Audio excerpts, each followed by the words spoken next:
In today's video, I'm going to show you how to split screen in your Samsung Galaxy A17 phone.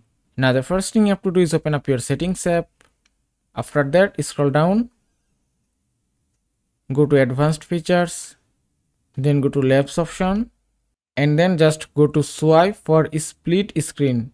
And from here, you have to just enable these two options and then close the app. Now if I open two apps and then tap on this recent button and then touch and hold it and drop it to the bottom, and that's it. You can see the screen has been split successfully.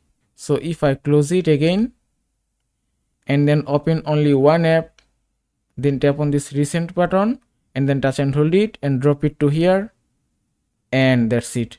Now from here you can open any app as you want, and that's it. You can also use a second method to split your screen.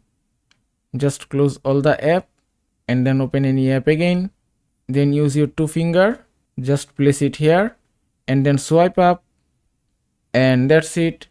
You can see the screen has been split again. Now just open another app, and that's it.